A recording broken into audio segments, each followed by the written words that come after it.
ਸਤਿ ਸ਼੍ਰੀ ਅਕਾਲ। ਨਿਊਜ਼ 18 ਪੰਜਾਬ ਦੇਖ ਰਹੇ ਸਾਰੇ ਦਰਸ਼ਕਾਂ ਦਾ ਸਵਾਗਤ ਹੈ। ਮੈਂ ਹਾਂ ਵਿਜੇ ਬਰਾੜ। ਸਭ ਤੋਂ ਪਹਿਲਾਂ ਗੱਲ ਕਿਸਾਨ ਜਥੇਬੰਦੀਆਂ ਦੇ ਵੱਡੇ ਫੈਸਲੇ ਦੀ 5 ਨਵੰਬਰ ਨੂੰ ਦੇਸ਼ ਭਰ 'ਚ ਚੱਕਾ ਜਾਮ ਕਰਨ ਦਾ ਐਲਾਨ ਕੀਤਾ ਹੈ ਕਿਸਾਨ ਜਥੇਬੰਦੀਆਂ ਵੱਲੋਂ। ਅੱਜ ਦਿੱਲੀ ਦੇ ਵਿੱਚ ਮੀਟਿੰਗ ਹੋਈ ਸੀ ਔਰ ਉਸ ਮੀਟਿੰਗ ਦੇ ਵਿੱਚ ਇਹ ਫੈਸਲਾ ਲਿਆ ਗਿਆ ਕਿ 5 ਨਵੰਬਰ ਨੂੰ ਦੇਸ਼ ਭਰ 'ਚ ਚੱਕਾ ਜਾਮ ਕੀਤਾ ਜਾਏਗਾ। 12 ਵਜੇ ਤੋਂ ਲੈ ਕੇ 4 ਵਜੇ ਤੱਕ 4 ਘੰਟਿਆਂ ਦੇ ਲਈ ਪੂਰੇ ਦੇਸ਼ ਦੇ ਵਿੱਚ ਚੱਕਾ ਜਾਮ ਰਹੇਗਾ 5 ਨਵੰਬਰ ਨੂੰ। और दूसरा फैसला जिहड़ा है वो 26 ते 27 नवंबर नूं दिल्ली चलो अभियान शुरू किया जाएगा।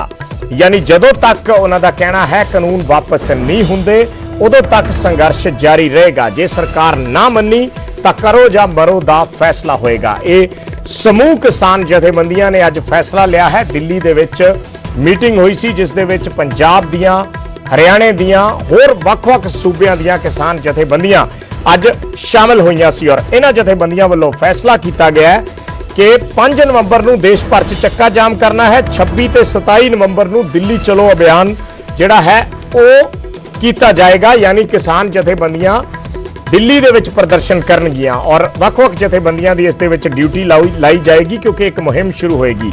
ਔਰ ਕਿਸਾਨਾਂ ਦਾ ਕਹਿਣਾ ਹੈ ਕਿ ਜਦੋਂ ਤੱਕ ਕਾਨੂੰਨ ਵਾਪਸ ਨਹੀਂ ਹੁੰਦੇ ਉਦੋਂ ਤੱਕ ਸੰਘਰਸ਼ ਜਾਰੀ ਰਹੇਗਾ। ਜੇ ਸਰਕਾਰ ਨਾ ਮੰਨੀ ਤਾਂ ਕਰੋ ਜਾਂ ਮਰੋ ਦਾ फैसला होएगा। सरकार लगातार दावे करती रही है कि कानून जिहड़े ने वो किसान पक्षी ने, इसका किसानां नूं फायदा होएगा। पर किसान जिहड़े ने उन्होंने देश भर दे विच सरकार के खिलाफ मोर्चा खोल दिता है। वड्डे ऐलान कर दिते ने, चक्का जाम का ऐलान है और दिल्ली चलो अभियान ऐलान दिता गया है किसानां वल्लों 26 ते 27 नवंबर नूं। साडे सहयोगी जुड़े ने दिल्ली तो होर जानकारी दे लई इस पूरी मीटिंग ते रवि मिश्रा साढ़े सहयोगी ने। रवि, जानना चाहेंगे आज जो मीटिंग हुई है अलग अलग किसान जथेबंदियों की, पहली बात तो ये है कि कितने किसान संगठन हैं जो इसमें शामिल हुए हैं, कितने कौन कौन से राज्य के हैं, और 26 और 27 का जो ऐलान किया गया है दिल्ली चलो अभियान उसकी क्या रूपरेखा है। 5 का तो समझ में आता है कि 4 घंटे के लिए चक्का जाम कर देंगे, लेकिन जो दिल्ली चलो अभियान है उसके क्या मायने हैं, कैसे क्या उसकी रणनीति होगी, ये कुछ क्लियर किया है किसान संगठनों ने? देखिए, साफ तौर पर आज ये जो बैठक हुई है किसानों की सकारात्मक बैठक हुई है। हर राज्य से किसान प्रतिनिधि यहाँ पहुँचे, काफ़ी लंबी इनकी चर्चा हुई। बैठक में कई लोगों ने अपना अपना मुद्दा उठाया, अपनी अपनी आवाज़ उठाई और आपस में एक सहमति बनी है कि चक्का जाम होगा, मगर उसके बाद 26-27 तारीख को दिल्ली चलो आंदोलन होगा, जो कि ये मुख्य आंदोलन है, एक व्यापक आंदोलन है। सभी किसान भाइयों को एकजुट एक मंच पर होने की ज़रूरत है। केंद्र सरकार के खिलाफ अपनी आवाज़ बुलंद करने के लिए दिल्ली आना ज़रूरी है और उनके कानों तक इनकी आवाज़ पहुंचनी ज़रूरी है। फिलहाल मेरे साथ बात करने के लिए किसान, पंजाब के बड़े किसान लीडर है, आइए बात करते हैं। सर, क्या फैसला लिया आप लोगों ने और आगे इसको कितनी मजबूती आप देंगे, प्रदान कर पाएंगे? देखिए, मैं सबसे पहले देश के किसानों को बधाई देना चाहता हूं कि आज सारे देश के किसान ऑर्गेनाइजेशंस एक मंच पे इकट्ठे हुए हैं और जो थोड़े बहुत बाहर रह गए उनको साथ लाने का फैसला हुआ है। और ये फैसला किया गया है कि जो 3 काले कानून मोदी सरकार ने बनाए हैं और एक बिजली के संबंध में अभी बिल पेंडिंग है, उसके विरोध में 5 तारीख को सारे देश में 12 से 4 बजे तक चक्का जाम रहेगा। और यही नहीं, जो वतीरा, जो रवैया भारत सरकार का रेलवेज का गुड्स ट्रेन बंद करने का वर्बल ऑर्डर के साथ पंजाब के किसानों को बदनाम करने के लिए अख्तियार किया गया है, क्योंकि किसानों ने रेल ट्रैक्स छोड़ दिए हैं खुला और कोई किसी रेल के ट्रैक को कोई नुकसान नहीं पहुंचाया। तो अब उन्होंने जानबूझ के किसानों को बदनाम करने के लिए गुड्स ट्रेन्स बंद कर रखी है, जिसका जम्मू कश्मीर पे, पंजाब पे बहुत बुरा असर हो रहा है। हम उसकी निंदा करते हैं। ये भी जानना चाहूँगा उन किसान संगठनों को क्या जो आपके विचारधारा से मतभेद रखते हैं, कहीं ना कहीं उनका एक अलग स्टैंड है, वो एकजुट हो पाएंगे एक मंच पर, एक बैनर के नीचे? नहीं, ऐसा कोई मतभेद नहीं है और ये मिनिमम प्रोग्राम पे सभी इकट्ठा हो पाएंगे, इसका हमें यकीन है। और बहुत थोड़े दिनों में ही अब इसको हम फैसला करके इस आंदोलन में सभी को शामिल करेंगे। बहुत थोड़े से संगठन रह गए हैं, तकरीबन ज़्यादातर सारे आ गए हैं। आज यहाँ बैठक में कितने किसान? रवि, इनसे ये पूछना 26-27 का जो अभियान है वो क्या है, कैसे इम्प्लीमेंट किया जाएगा? इकट्ठा हुए आज और एक 26 और 27 का फैसला किया है दिल्ली चलो। सारे देश के किसान दिल्ली की तरफ बढ़ेंगे और ये भी एक बड़ा फैसला है और अपना मोदी सरकार के साथ बड़े आंदोलन का ऐलान कर दिया गया। अंत में जानना चाहूँगा, आप लोग कह रहे थे कि अब वापस नहीं आएंगे, करो मरो की स्थिति है, अब बैकआउट नहीं कर सकते, अब जो होगा देखा जाएगा। नहीं, वो अभी हमने आज वार्निंग दी है कि अगर फिर आप बात करके इस कानून को वापस नहीं लोगे तो करो या मरो की लड़ाई फिर शुरू हो जाएगी। बिल्कुल साफ तौर पे आपने सुना कि करो मरो की स्थिति है। किसान एकजुट होकर एक मंच पर उतरना चाहते हैं और दिल्ली चलो का नारा है। 26-27 तारीख को दिल्ली में एक बड़ा आंदोलन होने वाला है, आप कह सकते हैं कि व्यापक आंदोलन होने वाला है, जिसको लेकर यहाँ पर पूरी जद्दोजहद चली और आज एक सकारात्मक बैठक हुई है। अब देखना ये होगा कि आगामी ये जो आंदोलन होगा उसमें किस तरीके से ये लोग दिल्ली कूच करने वाले हैं। जी बहुत बहुत ਧੰਨਵਾਦ ਰਵੀ ਇਸ ਜਾਣਕਾਰੀ ਦੇ ਲਈ। ਫਿਲਹਾਲ ਤਾਂ ਦਿੱਲੀ ਦੇ ਵਿੱਚ ਕਿਸਾਨ ਜਥੇਬੰਦੀਆਂ ਦੀ ਮੀਟਿੰਗ ਹੋਈ ਹੈ, ਜਿਸ ਬਾਰੇ ਬਲਬੀਰ ਸਿੰਘ ਰਾਜੇਵਾਲ ਜਿਹੜੇ ਭਾਰਤੀ ਕਿਸਾਨ ਯੂਨੀਅਨ ਰਾਜੇਵਾਲ ਦੇ ਪ੍ਰਧਾਨ ਨੇ, ਉਹ ਸਾਡੇ ਸਹਿਯੋਗੀ ਰਵੀ ਮਿਸ਼ਰਾ ਦੇ ਨਾਲ ਗੱਲਬਾਤ ਕਰ ਰਹੇ ਸੀ ਔਰ ਬਲਬੀਰ ਸਿੰਘ ਰਾਜੇਵਾਲ ਹੋਰਾਂ ਨੇ ਸਪਸ਼ਟ ਕੀਤਾ ਹੈ ਕਿ ਇਹਨਾਂ ਕਾਨੂੰਨਾਂ ਨੂੰ ਸਰਕਾਰ ਜਦੋਂ ਤੱਕ ਵਾਪਸ ਨਹੀਂ ਲੈਂਦੀ ਉਦੋਂ ਤੱਕ ਕਿਸਾਨਾਂ ਦਾ ਜਿਹੜਾ ਸੰਘਰਸ਼ ਹੈ ਉਹ ਤਿੱਖਾ ਰਹੇਗਾ ਔਰ ਕਿਸਾਨ लगातार उस ते अपना जिहड़ा प्रदर्शन है वो जारी रखणगे। 26 ते 27 तरीक का जिहड़ा उन्हां वल्लों ऐलान किया गया है दिल्ली चलो अभियान, यानी हुण जिहड़ा रुख है वो प्रदर्शन का दिल्ली वाल मोड़िया जाएगा और वख-वख किसान जथेबंदियां ने फैसला किया है दूसरे राज्यों दियां भी। बलबीर सिंह राजेवाल जी गलबात कर रहे सी, उन्हां दी बॉडी लैंगुएज तो उन्हां दे गल करन दे लहजे तो यह अंदाजा हो रहा सी कि वो काफ़ी अज दे इस बैठक नूं लैके आसवंद ने, काफ़ी उत्साहित सी जो गल्लां बातां बैठक दे विच होईयां ने और स्पष्ट तौर पर उन्हां वल्लों कहा गया है कि हुण इस अंदोलन नूं एक नवीं रूपरेखा दित्ती जाएगी केंद्र सरकार नूं दबाਅ हेठ लियाउण दे लई या केंद्र सरकार नूं अपना फैसला वापस लैण दे लई। और उसे दे तहत ही 26-27 की जिहड़ी कॉल है दिल्ली चलो अभियान होएगा, यानी जथेबंदियां दिल्ली दे विच हल्ला बोलणगियां। उस तो पहला 5 नवंबर नूं देश भर च चक्का जाम किया जाएगा। ये 4 घंटिਆਂ ਲਈ ਇਹ फैसला लिया गया है। उस दे नाल नाल बलबीर सिंह राजेवाल होरां ने यह भी स्पष्ट किया है कि ਜਿਹੜੇ माल गड्डियां का जिहड़ा इस वेले मसला खड़ा है पंजाब दे नाल संबंधित कि माल गड्डियां नहीं आउण दित्तियां जा रहीआं, वो एक बारी फिर बलबीर सिंह राजेवाल ने दोहराया है कि कोई ट्रैक ऐसा नहीं जिथे किसानां वल्लों कोई परेशानी पैदा की जा रही होवे या जिस ट्रैक नूं रोकिया जा रहा होवे। ट्रैक सारे खुले ने पर केंद्र सरकार जानबुझ के किसानां दे नाल ऐसा माहौल पैदा कर रही है, एक टकराव का माहौल पैदा करने की कोशिश कर रही है। ये किसानां दा मनना है। अज दिल्ली दे विच मीटिंग हुई है, उस दियां तस्वीरां भी असीं दिखा रहे हैं और 60 तो ज़्यादा जिहड़ियां किसान जथेबंदियां सी उन्होंने देश भर दीयां जथेबंदियां उन्होंने इस बैठक दे विच हिस्सा लिया है और 2 वड्डे फैसले ही किए गए हैं कि 5 नवंबर नूं 12 बजे तो लैके 4 बजे तक जिहड़ा है वो चक्का जाम होएगा तो 26 तो 27 नवंबर नूं दिल्ली चलो अभियान होएगा। ये 2 फैसले जिहड़े ने वड्डे फैसले किसान जथेबंदियां दी बैठक दे विच लए गए ने।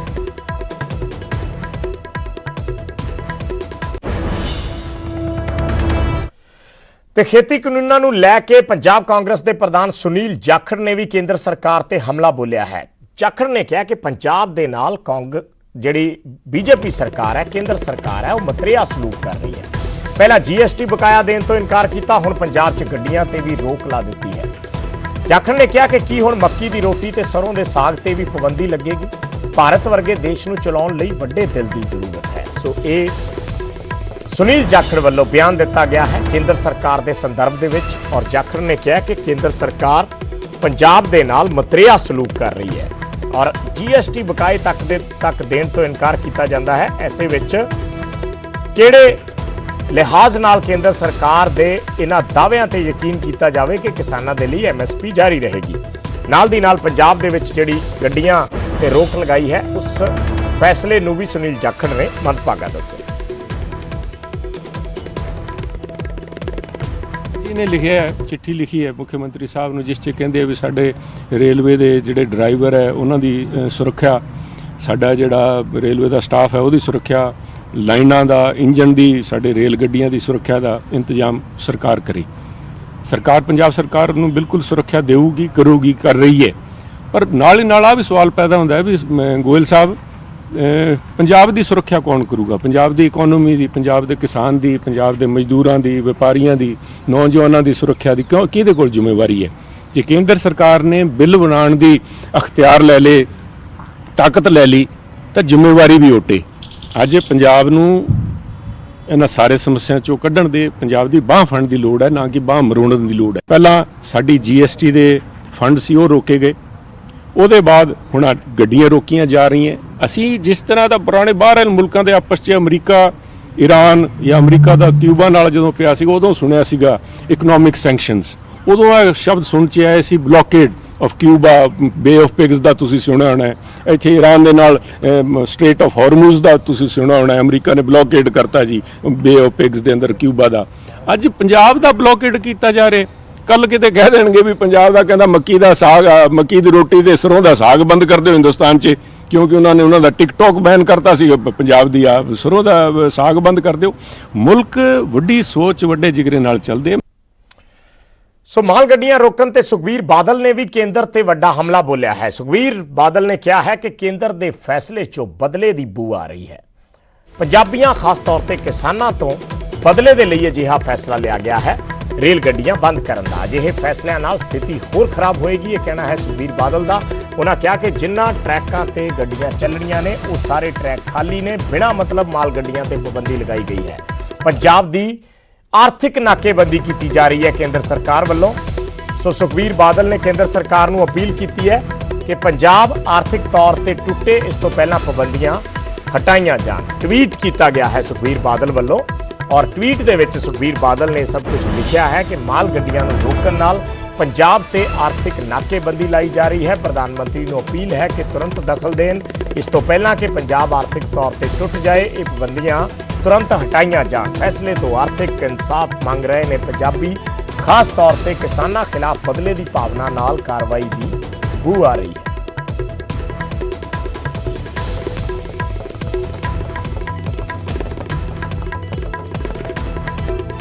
ਲੋਕਾਂ ਦੀਆਂ ਮੰਗਾਂ ਤੇ ਪਰੇਸ਼ਾਨੀ ਦਾ ਬਦਲੇ ਦੀ ਭਾਵਨਾ ਨਾਲ ਜਵਾਬ ਦੇਣਾ ਮਸਲੇ ਦਾ ਹੱਲ ਕੱਢਣ ਦੀ ਜਗ੍ਹਾ ਸਥਿਤੀ ਨੂੰ ਹੋਰ ਵਿਗਾੜ ਸਕਦਾ ਹੈ। ਇੱਕ ਹੋਰ ਟਵੀਟ ਸੁਖਬੀਰ ਬਾਦਲ ਵੱਲੋਂ ਕੀਤਾ ਗਿਆ। ਉਹਨਾਂ ਨੇ ਕਿਹਾ ਕਿ ਇਸ ਤੋਂ ਪਰਹੇਜ਼ ਕਰਨ ਦੀ ਲੋੜ ਹੈ। ਜਿਨ੍ਹਾਂ ਟਰੈਕਾਂ ਤੇ ਗੱਡੀਆਂ ਚੱਲਣੀਆਂ ਨੇ ਉਹ ਸਾਰੇ ਟਰੈਕ ਖਾਲੀ ਨੇ। ਅਜਿਹੇ 'ਚ ਮਾਲ ਗੱਡੀਆਂ ਤੇ ਪੂਰੀ ਤਰ੍ਹਾਂ ਪਾਬੰਦੀ ਲਾਉਣ ਦਾ ਕੋਈ ਮਤਲਬ ਹੀ ਨਹੀਂ ਬਣਦਾ। ਇਹ ਦੋ ਟਵੀਟ ਸੁਖਬੀਰ ਬਾਦਲ ਵੱਲੋਂ ਕੀਤੇ ਗਏ ਨੇ ਇਸ ਫੈਸਲੇ ਦੇ ਸੰਦਰਭ ਦੇ ਵਿੱਚ।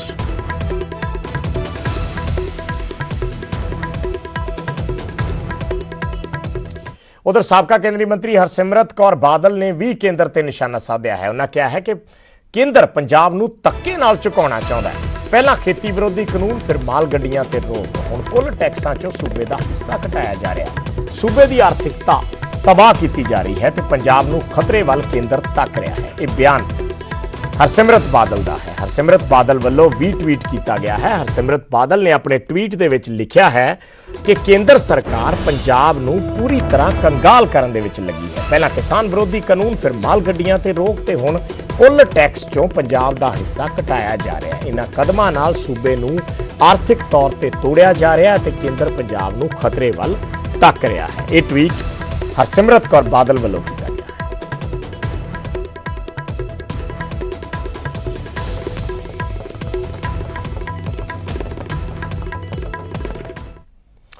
ਸੋ ਉਧਰ ਬੀਜੇਪੀ ਨੇ ਵੀ ਕਾਂਗਰਸ ਤੇ ਅਕਾਲੀ ਦਲ ਦੋਹਾਂ ਨੂੰ ਜਵਾਬ ਦਿੱਤਾ ਹੈ, ਦੋਹਾਂ ਤੇ ਨਿਸ਼ਾਨਾ ਸਾਧਿਆ ਹੈ। ਬੀਜੇਪੀ ਨੇ ਕਿਹਾ ਕਿ ਜਾਣਬੁੱਝ ਕੇ ਇਸ ਲੜਾਈ ਨੂੰ ਪੰਜਾਬ ਵਰਸਸ ਕੇਂਦਰ ਕੀਤਾ ਜਾ ਰਿਹਾ ਹੈ। ਪੰਜਾਬ ਇੱਕ ਬੇਹੱਦ ਸੰਵੇਦਨਸ਼ੀਲ ਸੂਬਾ ਹੈ। ਇਹ ਬਿਆਨ ਹੈ ਬੀਜੇਪੀ ਦੇ ਸੀਨੀਅਰ ਆਗੂ ਤਰੁਣ ਚੁੱਗ ਦਾ। ਤਰੁਣ ਚੁੱਗ ਨੇ ਕਿਹਾ ਕਿ ਜਾਣਬੁੱਝ ਕੇ ਇਹ ਲੜਾਈ ਸੈਂਟਰ ਵਰਸਸ ਸਟੇਟ ਬਣਾਈ ਜਾ ਰਹੀ ਹੈ ਜਾਂ ਪੰਜਾਬ ਵਰਸਸ ਕੇਂਦਰ ਬਣਾਈ ਜਾ ਰਹੀ ਹੈ, ਕਿਉਂਕਿ ਪੰਜਾਬ ਇੱਕ ਬੇਹੱਦ ਸੰਵੇਦਨਸ਼ੀਲ ਸੂਬਾ ਹੈ ਔਰ ਇਹੋ ਜਿਹੇ ਬਿਆਨਾਂ ਦੇ ਨਾਲ ਮਾਹੌਲ ਵਿਗੜ ਸਕਦਾ ਹੈ। ਔਰ ਤਰੁਣ ਚੁੱਗ ਨੇ ਕਿਹਾ ਕਿ ਬੀਜੇਪੀ, ਕਾਂਗਰਸ ਤੇ ਸ਼੍ਰੋਮਣੀ ਅਕਾਲੀ ਦਲ ਰਲ ਕੇ ਬੀਜੇਪੀ ਦੇ ਖਿਲਾਫ ਇਹ ਮਾਹੌਲ ਬਣਾ ਰਹੇ ਨੇ ਔਰ ਪੰਜਾਬ ਦੇ ਵਿੱਚ ਮਾਹੌਲ ਵਿਗਾੜਨ ਦੀ ਕੋਸ਼ਿਸ਼ ਕੀਤੀ ਜਾ ਰਹੀ ਹੈ।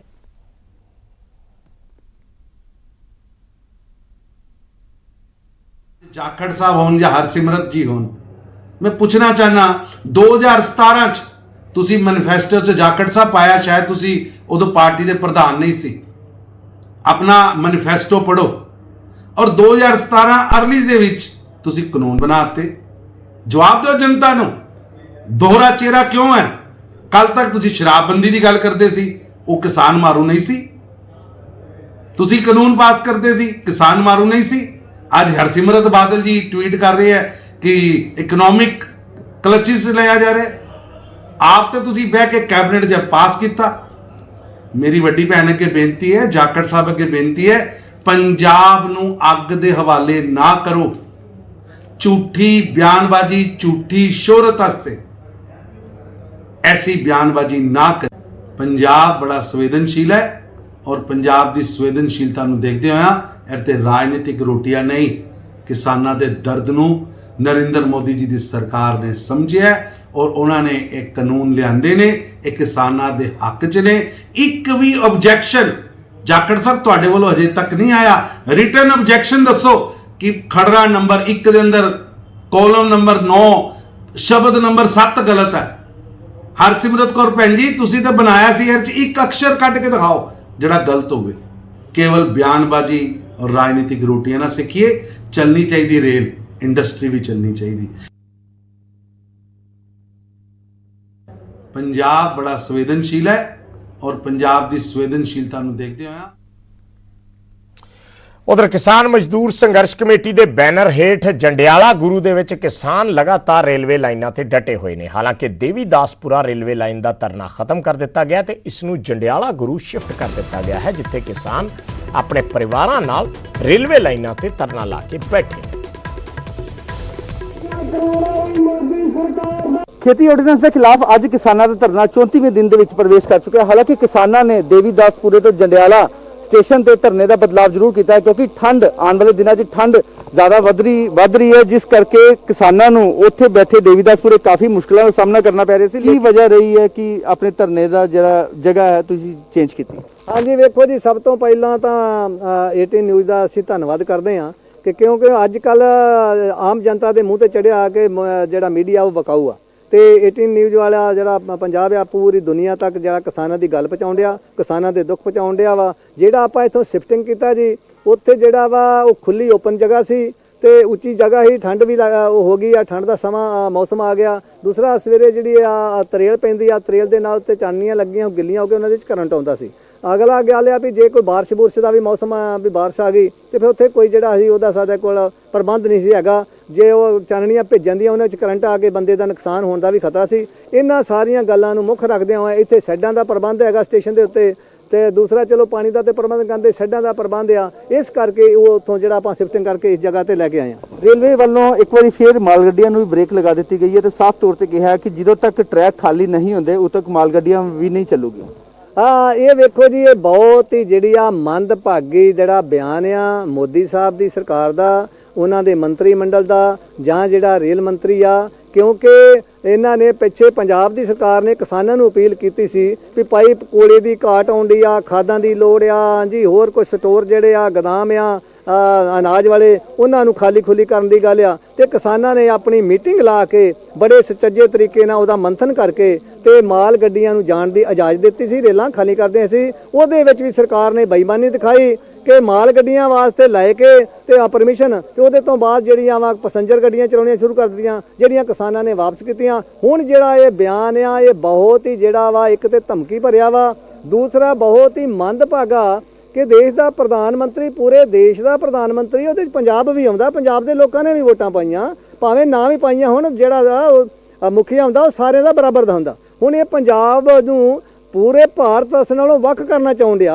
फाटक पाउणा चाहुण डिया, तरेड़ पाउणा चाहुण डिया, ये बहुत ही मंदभागी गल आ। ये अफवाह उडाई जांदी आ, मामूली जदों बैठे आ परिवार दे विच भी दो भांडे खड़कदे ने, परंतु ये नहीं हुंदा भी उहदे विच किते पाटक पै जांदा वा। जथेबंदियां बिल्कुल सुचज्जे तरीके दे नाल, बड़े ही ढंग तरीके दे नाल माड़ा फूक के पैर रख के चलन डियां वा ते किसानी दी लहर नूं कोई किसी किस्म दा नुकसान नहीं पहुंचाउणगे।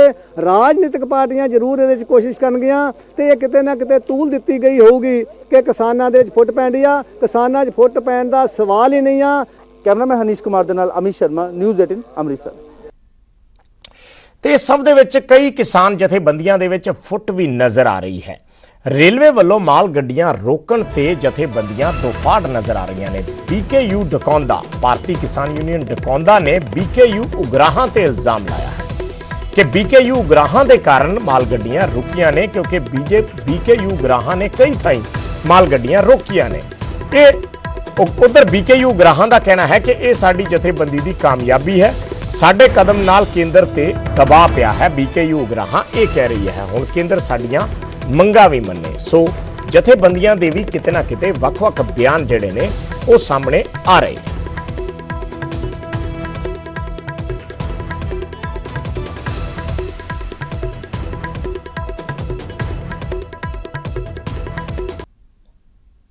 ਇੱਕ ਦਿਨ ਗੱਡੀਆਂ ਚੱਲੀਆਂ ਮਾਲ ਗੱਡੀਆਂ, ਅਗਲੇ ਦਿਨ ਜਿਹੜਾ ਭਾਰਤੀ ਕਿਸਾਨ ਯੂਨੀਅਨ ਏਕਤਾ ਗਰਾਹਾਂ ਗਰੁੱਪ ਹੈ ਉਹਨੇ ਇੱਕ ਬਣਾ ਵਾਲੀ ਥਰਮਲ ਦੇ ਅੱਗੇ ਰੇਲਵੇ ਲਾਈਨ ਤੇ ਆ ਗਏ, ਇੱਕ ਰਾਜਪੁਰੇ ਕੋਲੇ ਵਾਲੀ ਗੱਡੀ ਘੇਰ ਲਈ।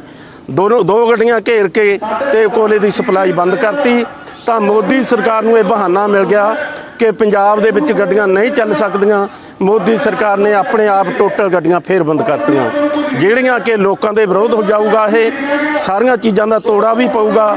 ਇਹਦੇ ਜ਼ਿੰਮੇਵਾਰ ਅਸੀਂ ਨਹੀਂ ਹਾਂ, ਇਹਦੇ ਜ਼ਿੰਮੇਵਾਰ ਭਾਰਤੀ ਕਿਸਾਨ ਯੂਨੀਅਨ ਏਕਤਾ ਗਰਾਹਾਂ ਵਾਲੇ ਹੈ, ਜਿਨ੍ਹਾਂ ਨੇ ਮੁੜ ਗੱਡੀਆਂ ਜਿਹੜੀਆਂ ਬੰਦ ਕੀਤੀਆਂ। ਦੇਖੋ, ਇਹਨਾਂ ਨੇ ਜਿਹੜੇ ਡਕੌਂਦਾ ਗਰੁੱਪ ਵਾਲੇ ਨੇ ਕੋਈ ਵੀ ਅਜੇ ਸਾਡੇ ਖਿਲਾਫ ਜਿੰਨਾ ਮਰਜ਼ੀ ਬੋਲੀ ਜਾਣ, ਪਰ ਅਸੀਂ ਕਿਸੇ ਜਥੇਬੰਦੀ ਤੇ ਅਟੈਕ ਨਹੀਂ ਕਰਦੇ। ਉਹਨਾਂ ਦੀ ਸਮਝ ਹੈ ਉਹ, ਜੇ ਸਾਡੀ ਜਥੇਬੰਦੀ ਨਾਲ ਐਂ ਦੋ ਥਰਮਲ ਲਾ ਕੇ ਰੇਲਾਂ ਰੁਕਦੀਆਂ ਨੇ ਫਿਰ ਤਾਂ ਸਰਕਾਰ ਐਡੀ ਵੱਡੀ ਦਹਿਸ਼ਤ ਮੰਨਦੀ ਹੈ ਸਾਡੀ ਦੀ ਜਥੇਬੰਦੀ ਦੀ, ਫਿਰ ਸਾਡੀਆਂ ਮੰਗਾਂ ਕਦੋਂ ਨਹੀਂ ਸਰਕਾਰ ਮੰਨਦੀ। ਜੇ ਐਂ ਹੋ ਸਕਦਾ ਪਰ ਕੋਈ ਦਿੱਕਤ ਨਹੀਂ, ਕੋਲਾ ਜੇ ਵਾਧੂ ਹੈ ਥਰਮਲਾਂ ਦੇ ਵਿੱਚ। ਜੇ ਕੋਈ ਲੈਟਰਿਕ ਸਮੱਸਿਆ ਆਊਗੀ ਸਾਡੀ ਜਥੇਬੰਦੀ ਪਹਿਲਾਂ ਬੁੱਝੂਗੀ ਉਸ ਗੱਲ ਨੂੰ। ਅਸੀਂ ਚੰਗੀ ਤਰ੍ਹਾਂ ਲੋਕਾਂ ਦੇ ਹਮਦਰਦ ਹਾਂ, ਲੋਕਾਂ ਦੀ ਚੀਜ਼ ਨੂੰ ਮੰਨਦੇ ਹਾਂ। ਅਸੀਂ ਝੋਨੇ ਤੱਕ ਵੀ ਖਿਆਲ ਹੈ ਸਾਡਾ ਵੀ ਮੰਡੀਆਂ ਦੇ ਵਿੱਚ ਕਿਵੇਂ ਵਿਕਦਾ ਹੈ, ਕੱਲੀ ਕੱਲੀ ਗੱਲ ਤੇ ਸਾਡੀ ਜਥੇਬੰਦੀ ਦੀ ਅੱਖ ਹੈ। ਇਸ ਕਰਕੇ ਉਹ ਵੀਰ ਸਾਡੇ ਮਾਲ ਗੱਡੀਆਂ ਮਾਲ ਦੇ ਕੋਈ ਰੋਕੀ ਨਹੀਂ ਗੱਡੀਆਂ, ਜਿਹੜੀਆਂ ਮਾਲ ਗੱਡੀਆਂ ਨੇ ਇਹ ਤਾਂ ਸਰਕਾਰ ਦੀ ਨਲਾਇਕੀ ਹੈ। ਕਿਉਂ ਰੋਕਦੀ ਹੈ? ਕੱਲੀਆਂ ਥਰਮਲ ਵਾਲੀਆਂ ਗੱਡੀਆਂ ਸਾਡੀਆਂ ਰੋਕੀਆਂ ਹੋਈਆਂ ਨੇ, ਉਹ ਸਾਡੀਆਂ ਮੰਗਾਂ ਦਾ ਹੱਲ ਕੱਢੇ, ਫਿਰ ਉਹ ਰੇਲਾਂ ਛੱਡੀਆਂ ਜਾ ਸਕਦੀਆਂ ਨੇ। ਤੇ ਇੱਕ ਛੋਟੇ ਜਿਹੇ ਕਮਰਸ਼ੀਅਲ ਬ੍ਰੇਕ ਦਾ ਵੇਲਾ ਹੈ।